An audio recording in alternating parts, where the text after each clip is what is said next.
देव, तपेसर भाई के बगीचे में विलायती अमरूद का एक पेड़ था। मैं कह नहीं सकता उसकी पहली कलम विलायत से आई थी या कहाँ से। नई किस्म की चीजों का, खासकर वह छोटी नस्ल की हो तो विलायती का नाम पड़ते मैंने देहातों में प्राय देखा है। छोटे कुत्ते विलायती कुत्ते हो गए हैं, टमाटर विलायती बैंगन बन गया है। यह विलायती अमरूद का पेड़ साधारण अमरूद के पेड़ों से छोटा। इसकी डालियां तुनक, लचीली, पत्ते गहरे हरे, ज्यादा चिकने और छोटे छोटे। फल बड़ी सुपारी से बड़े नहीं, पकने पर उन पर दूधिया रंग चढ़ जाता, लेकिन गुद्दा लाल टेस। हम बच्चे इस पर किस तरह टूटते और हमसे रखवाली करने में तपेसर भाई कैसी चौकसी रखते। देखा है देव, तुमने विलायती अमरूद कैसे पक गए हैं। कहो तोड़ लाऊं। अरे तपेसर भाई, टांग तोड़ देंगे। हट, बड़े तोड़ने वाले बने हैं वह तीर सा सन से निकला।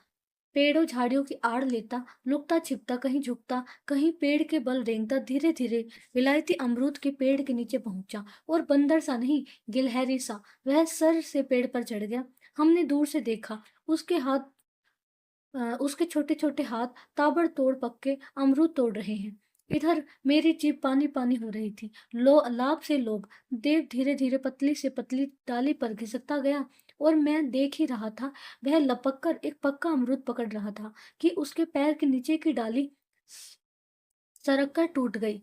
बाएं हाथ से ऊपर की जिस पतली डाल को वह पकड़े था, वह भी उसके पूरे बोझ को बर्दाश्त नहीं कर सकी। उसे उसे लिए दिए वह जमीन पर धम से आ गिरा। और यह खरखराहट सुन तपेसर भाई अपनी मड़ैया से सोटा लिए निकले। देव एक मिनट भी बैठा नहीं रहा, फुर्ती से खड़ा हुआ और सिर पर रखे भागा। बूढ़े तपेसर भाई कहाँ तक दौड़ते, काली गुफ्तार देकर बगीचे में लौट आए।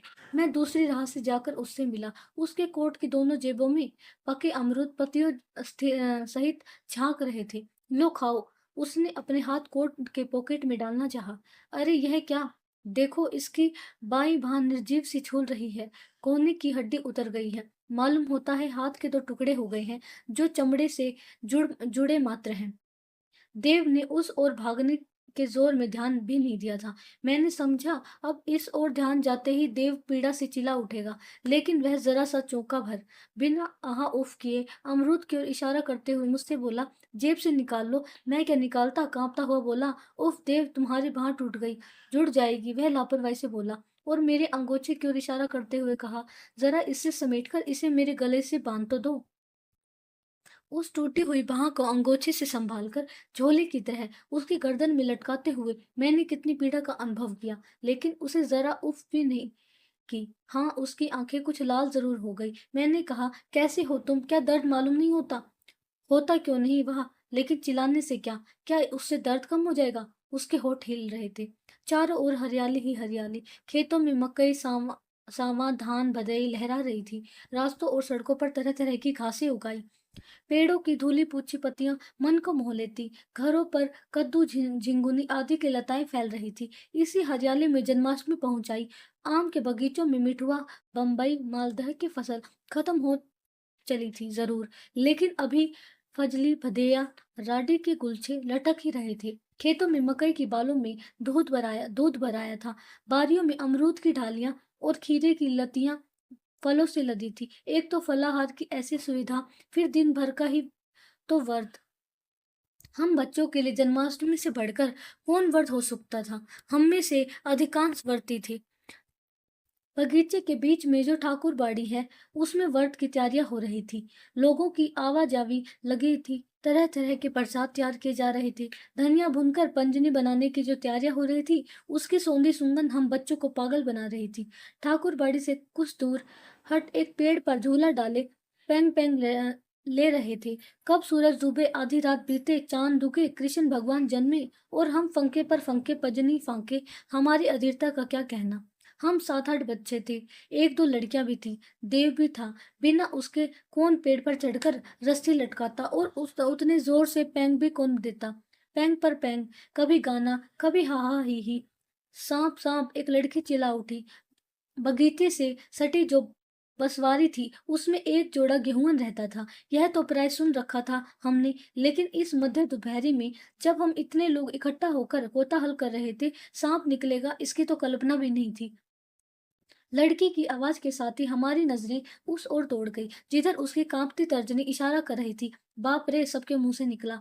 और कई तो बेतहाशा भागे। घबरा तो हम सभी गए थे। शायद भादों की इस बिना बादल की सूर्य किरणों की असीम गर्मी से व्याकुल हो सांप अपनी बाबी से निकला था और कहीं निश्चित ठंडी जगह की तलाश में चला था।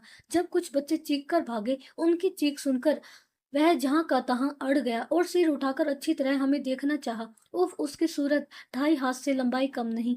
पत्तों से छन छनकर जो सूर्य किरणें उस पर पड़ रही थी, उससे उसका गेहुआ शरीर धमक रहा था। फन गाड़े वह खड़ा था। फन 4 इंच से कम चौड़ा क्या होगा। दो खूबसूरत मादक आंखें चमक रही थी। जीभें लप लप करती। क्या किया जाए, यह सवाल उठने में भी न पाया कि देखा, देव एक डंडा लेकर लिए उस ओर बढ़ रहा है। मैंने उसे रोकना चाहा। हमने सुन रखा था कि दुनिया में 3.5 ही वीर हैं। पहला भैंसा, दूसरा सूअर, तीसरा गेहूं और आधा राजा रामचंद्र। भैंसे, सूअर और गेहूं सीधा वार करते, कभी पीठ नहीं दिखाते। रामचंद्र वीर थे, लेकिन बाली को मारने के लिए उन्होंने पेड़ की ओट ली थी। यो जो राजा रामचंद्र से भी ज्यादा वीर थे, उनमें से एक हमारे सामने खड़ा है और उसे छेड़ने को यह हमारा छोटा साथी देव एक छोटा सा डंडा लिए बढ़ रहा है। छोड़ो उसे, भागो। हम यह चिल्ला ही रहे थे कि देव सांप से एक लगी पर पहुंचा चुका था। उसे अपनी ओर आते देख एक बार तो सांप ने फन समेटकर सिर नीचा कर लिया। मैंने समझा अब वह भागेगा, लेकिन नहीं। जो ही देव उससे एक लगी पर गया, एक बार की लगभग 1 हाथ सिर उठा। फन को ज्यादा से ज्यादा चौड़ा कर उसने वह फुफकार छोड़ी जिसने कालिया नाग की कृष्ण पर की गई फुफकार की याद दिला दी। फुफकारें छोड़ता वह सिर को लगातार हिला रहा था, जैसे वह गुस्से से कांप रहा हो। देव भागो, हमने चिल्लाकर कहा, लेकिन वह उसका फन देखता अपना डंडा संभाले खड़ा था। न सांप 1 इंच आगे बढ़ता, न देव के पैर ही आगे या पीछे उठते। इधर हमारा शरीर पसीना पसीने हो रहा था। देव की आंखें गेहूं की आंखों में गड़ी थी। भागो, हम फिर चिल्लाए। उसी समय देखा, देव अपने डंडे को संभाल रहा था और पलके मारते ही उसने छोटे डंडे को इस तरह तोड़कर फेंका कि वह जोरों से सांप के फन के ठीक नीचे, जमीन से लगभग 1 बालिश ऊपर उसकी गर्दन पर कहिए तड़ से लगा। डंडा इतनी जोर से लगा कि सांप फन सहित एक बार की उलट गया, किंतु दूसरे ही फन वह संभलकर फिर खड़ा था और इस बार मालूम होता सिर्फ उसकी पूंछ का कुछ इंच हिस्सा जमीन पर है, नहीं तो वह पूरा का पूरा खड़ा है। फन फुलाए झूमता फुफकारता, मालूम होता साक्षात यमराज तांडव नृत्य कर रहा है। देव का हाथ खाली है। सांप कहीं उस पर टूटा तो आज वहीं का वहीं रह जाएगा, मैंने सोचा। लेकिन उसके किसकी हिम्मत जो देव की मदद में यमराज के मुंह की ओर बढ़े। देव खड़ा था, कहीं उसे भैंस से थरथरी तो नहीं मार गई। भागो भागो, लेकिन यह क्या। फिर तुरंत ही सांप आप इस तरह जमीन पर गिरा कि हमने उसके गिरने की पट सी आवाज से भी सुनी। गिरकर वह लगातार पूंछ पटकने और जमीन से थोड़ा ऊपर सिर उठा उठाकर फुफकार छोड़ने लगा। उसके गिरते ही हमें कुछ हिम्मत हुई। गुल्ली डंडा खेलने के लिए जो डंडे थे, उन्हें लेकर हम आगे बढ़े। मालूम होता था पहला डंडा ऐसा लगा था कि उसकी गर्दन की हड्डी टूट गई थी, लेकिन बाएं के झोंके में वह खड़ा हुआ था। लेकिन बाएं के बल पर टूटी हड्डी कब तक तनी रहती। वह गिरा और अब अपनी बेचारगी पर सिर धुन रहा था। हम बढ़ते देख देव ने हमें रोका। हमारे डंडे लेकर उसने खुद किस तरह उसे खिला खिला कर मारा। पहले 2-3 डंडे से अलग ही फेंक कर मारे, फिर नजदीक जाकर उसके धड़ पर कई डंडे लगाए। तब डंडे का एक हिस्सा उसके मुंह के नजदीक ले जाता, सांप किचकिचाकर पकड़ता, देव खिलखिलाकर हंसता। ज्यों ही बहुत देर तक उस सांप से वह मृत्यु क्रीड़ा करता रहा। उसी समय देव के बाबा एक और आते दिखे। उनकी खास सुन देव चौंका और झटपट बार बार डंडे बरसाकर सांप का सिर भुनता बुढ़ता बना, किलकारियां मारता भागा। हम भी उसके साथ भागे। देव के बाबा चाहते थे देव पढ़े। गांव की पढ़ाई जैसे तैसे समाप्त कर वह शहर के स्कूल में भी गया, लेकिन वह वहां ज्यादा दिनों तक टिक न सका। गांव लौटकर वह अपनी घर गृहस्थी में लग गया। अजीब ढंग का विकास हुआ उसका। जिसने जरा छेड़खानी की, उससे उलझ गया। बात का जवाब हाथ से, ढोंगे का जवाब लाठी से। चाहे चौपाया पैसा हो या 2 पाया, जिससे भिड़ गया बिना नाथे नहीं छोड़ा। गांव के सबसे ऊंचे बांस की फुनगी के पत्ते वह तोड़ता, सबसे ऊंची डाल का फल चखता। उसकी भैंस हमेशा हरी हरी यरी पाती, उसके बैल बिना जांव के विचरते। किसी का खेत उजड़ता हो तो उजड़े, देव को क्या परवाह, और कौन उसके मुंह लगने की गुस्ताखी करे। उसके चरित्र पर काला धब्बा लगाने वाली कहानियां भी थी, लेकिन न जाने क्यों मैं हमेशा ही उससे अनुरुक्त रहा। कई दिन मामा जी ने डांटा झपटा, क्यों उससे बात करते हो, मिलते हो, वह बदमाश है, बदचलन है, तुम पढ़ लिख रहे हो। ऐसे लोगों की संगत और चाहत अच्छी नहीं। जब वह नाराजी में बकते, मैं चुपचाप सुनता। उनकी बातों के औचित्य और सत्यता पर संदेह की कोई बात ही नहीं थी, लेकिन जब जान सुनकर भी मैं अपने को उससे अलग नहीं रख सकता था। क्यों? मैं तब इस तरह के तर्क का आदी भी नहीं था। एक दिन शाम का वक्त था, मैं छुट्टी पर घर आया था। प्रकृति प्रेमी स्वभाव मुझे गांव से खींच सरेह की ओर ले चला। रास्ते में देव मिल गया। हम दोनों चले। एक खेत में शकरकंद की लतियां इतनी घनी हो गई थी कि उन पर पैर रखने में मखमल का मजा आता था। लतियों में जहां तहां लाल लाल फूल भी आ गए थे, मानो हरे मखमली फर्श पर गुलाब की कलियां खिली हो। मैं उस पर बैठ गया।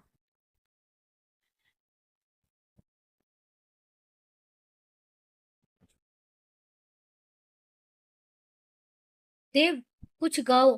खूब कभी मुझे गाते सुना है। अच्छा, एक कहानी। कैसी? आप भी थी? वह मुस्कुरा पड़ा। देव में हमने हमेशा यह गुण पाया कि वह झूठ झूठ कभी नहीं बोलता। वह अपनी प्रेम कथाएं कहने लगा, देहात के वे रोमांस और उन रोमांस के वे अनोखे एडवेंचर। कब सूरज डूबा, किस तरह किरणें समेटी सिमटी मालूम नहीं। एकाएक अंधकार देख अब चले कहकर हम चल पड़े। थोड़ी दूर साथ आए। एकाएक देव चुप हो गया, फिर बोला, अच्छा, आप मेरा साथ क्यों करते हो? आपकी शिकायत होती है ना? पागल, शिकायत की तुम्हें क्या परवाह, ऐसी बातें ना किया करो। वह फिर चुप हो गया और बड़ी संजीदगी से बोला, अच्छा, कोई एक काम आप मुझे कहिए जो मैं करूं, कोई अच्छा काम जो देश के लिए भी फायदे का हो। मुझे याद आया, मैं कभी कभी देव से देश दशा पर कुछ बातें कर लिया करता था। मालूम होता वे बातें उसके हृदय में गड़ सी गई थी, किंतु आज उसके इस सवाल पर मैं असमंजस में पड़ गया। देव और देश, खैर कुछ कहना चाहिए, कह दिया। ज्यादा क्या करोगे, खादी पहनो। लेकिन खादी तो शहर में ही मिलती है, और कोई शहर यहाँ से 20-22 किलोमीटर, 10-12 किलोमीटर से कम दूर नहीं। पर देव को मानो अपनी इस कैफियत पर कुछ झेप हुई। बोला, अच्छा, मैं किसी तरह मंगा लूंगा। देव ने जिस दिन खादी पहनी, गांव में एक अजीब दिल लगी रही। लोग आपस में कहते, 100 चूहे खाए कि बिल्ली चली हज को। किंतु देव के मुंह पर कोई क्या बोलता। सन 30 का तूफान खत्म ही नहीं हुआ था, 32 की आंधी जोरों पर चल निकली। बद बद दिमागों के साथ मैं भी पटना कैंप जेल को मजे ले रहा था। रोज नए लोगों के झुंड जाते, पुरानों के जाते। यह आने जाने की क्रिया इस धड़ल्ले से जारी थी कि अब उसमें कोई हर्ष विषाद नहीं रहा था। महासागर में कितनी नदियां गिरती, कितना जल भाप बनकर उड़ता, वह अपनी ही तरंगों में मस्त घट बढ़ का वहां सवाल कहाँ। लेकिन एक दिन जब फाटक से एक परिचित सूरत को भीतर आते देखा, जब पता चला वह देव है, तब आश्चर्य और आनंद का ठिकाना न रहा। इधर कुछ दिनों से देव से कम संबंध रह गया था। मैं लेखक था, संपादक था, देशभक्त था, नेता था। अब फुर्सत कहाँ थी कि देव की कोई खोज खबर भी रखता। और देव जेल में, यह तो कल्पना भी नहीं हो सकती थी। किंतु आनंद के उद्रेक में कुछ पूछने की फुर्सत कहाँ थी। उसे अपने ही वार्ड में ले आया। शाम का ही वक्त था। खाने पीने के बाद तुरंत ही वार्ड बंदी हुई। भीतर गांव घर का हाल चाल पूछते, बतियाते। हम दोनों को नींद आ गई। हम पास पास सोए ही थे कि बीच में मेरी नींद टूटी और पाया देव कुछ करा रहा है, जैसे मर्मातक पीड़ा होने पर धीरे धीरे, लेकिन बड़े दर्द से लोग कराते हैं। देव कोई सपना तो नहीं देखता? बुरा सपना? मैंने झकझोर कर उसे उठा दिया। वह जगा, लेकिन पूछने पर कुछ नहीं बोला। फिर उसे नींद आई तो वही बात, एक बार और उठाया, लेकिन कितनी बार उठाता उसे। कल कुनकुन से जो उसके साथ आया था, इसका रहस्य बताया। अब यह पुराना देव नहीं है। देव अपने थाने का एक चतुर नेता होकर इस बार यहाँ आया है। नेता? हाँ हाँ हाँ, लेकिन इस नेतृत्व की कैसी कीमत अदा करनी पड़ती है उसे। देव का थाना जिले भर में क्या, अपने काम से सारे प्रांत में प्रसिद्धि प्राप्त कर गया। कांग्रेस बुलेटिनों में उनकी चर्चा। सत्याग्रहियों की टोलियां लगातार सरकार को परेशान और सब डिवीजन की छोटी सी जेल को आबाद किए रहती। जिले के अधिकारी बड़े घपले में।